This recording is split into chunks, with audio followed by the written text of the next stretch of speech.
Um, Hello, I'm Leah Rosenberg, and I have been finding chopping vegetables to be quite therapeutic, and during this time, but also kind of always, and meditative. And I have a background in pastry and also am an artist, and I just thought that I find the intersection between home and the studio, or food and art, to be endlessly fascinating intersection. And so when Carissa asked if I could do this, participate in this project, I said yes, and I thought also about the onion as like an object too, and so I thought we could cut one together. And there are many varieties of onions. I find them fascinating too, because I think back to forever ago when they discovered the onion, that they cut into it and it probably made them cry, as they do, and that you would take that as a sign that to stay away from it. But instead, we use them for so many things. And there's this recipe book by Julia Turshen called Feed the Resistance that came out a couple of years ago, and I really love what she says about onions as like a something that we all share, and that is like a comforting thing to imagine that no matter where you are in the world, we all know what it's like to cook an onion. So the other thing is, I was misinformed about, well, not misinformed, but I've been cutting onions the wrong way for a long time, and I read that if you look at it like the globe, and this is like the North Pole and the South Pole, that you slice it along there from equator to equator, and so that's a good tip. So I will stop. The other thing that well, maybe I'll just, yeah, we'll start chopping. You're in my kitchen. I'm gonna use a red onion, red or purple, I don't know. You can decide what color you think this is, and we'll just dice it, because dicing is like the most amounts of cuts.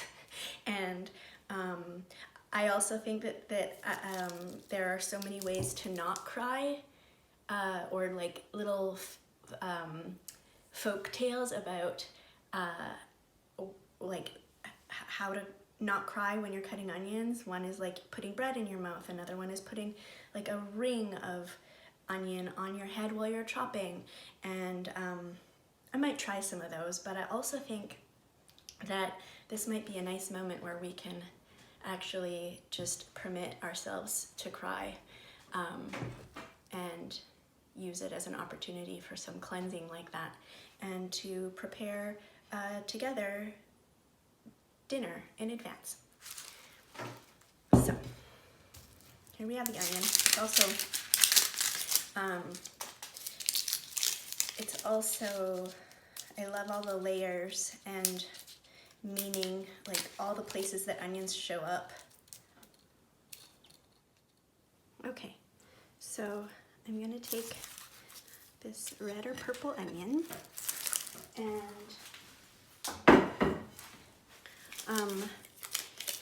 take away the layers.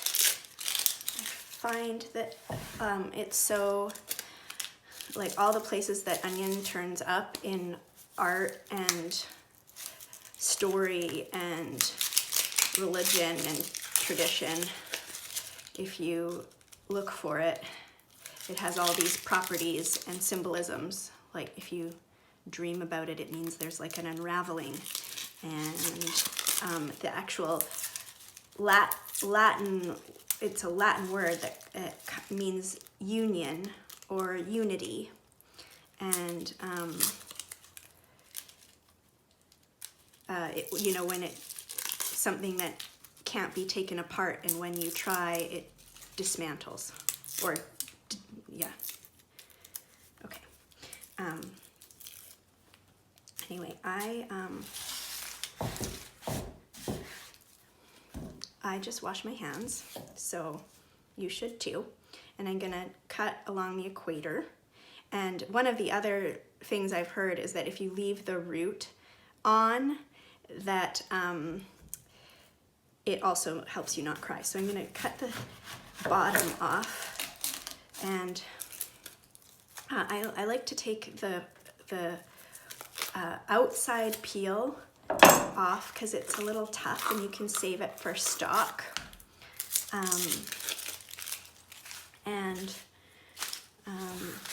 And then you have your flat surface and it doesn't roll around. So I'm taking it from equator to equator. Make sure your knife is sharp. And then we are going to, you know, I'm not like a professional or anything, so I'll probably do this wrong, actually. But what can you do? I'm just gonna go like this.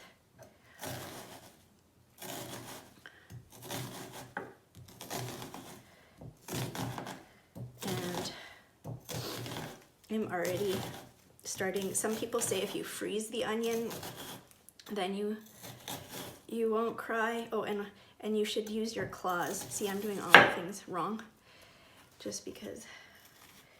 And then you can.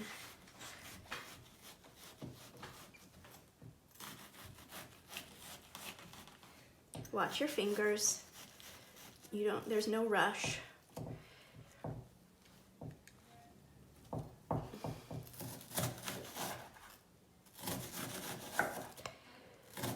There's no rush.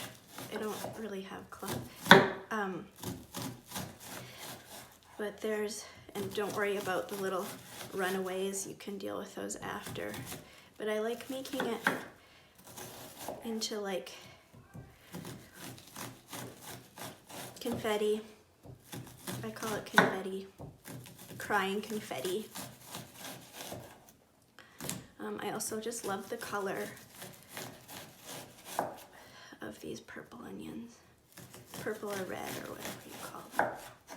And how, like, when you start cooking them, it smells like you're doing you're a professional.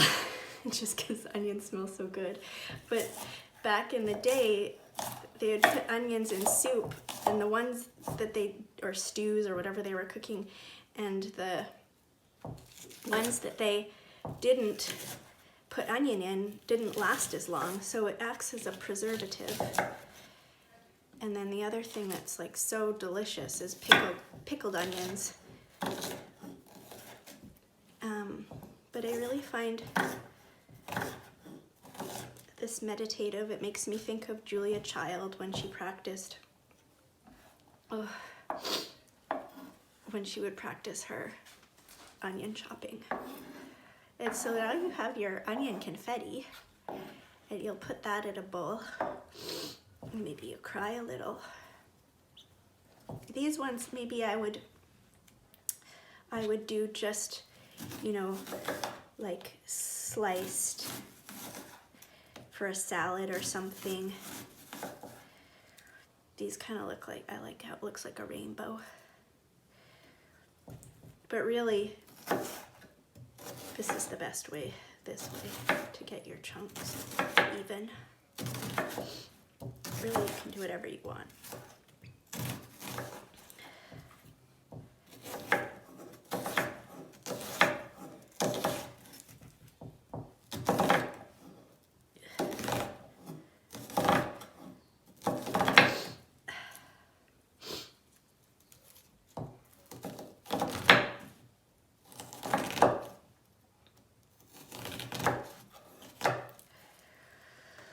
Okay, so this is like the part that you would put on your head, I guess, if you didn't want to cry. But I do want to cry, so I didn't use any of those things. So this I would probably put in a soup or like stir fry. This save for salad, and you could even like draw one first. This is a Arabic proverb, some days honey, some days onions, which yom asel, yom basel is the actual saying, and it just means obviously like, well, maybe not obviously, but it means you kind of have to have the onion days, like the not the great days, to understand the importance of the sweet ones. And this is also a book that's on topic by an Israeli artist who was comparing the eye to onions, and it's like a series of photographs and a few essays, and I love it a lot. So I think that concludes our demonstration. It wasn't perfect, but I don't care. I just wanted to cut an onion.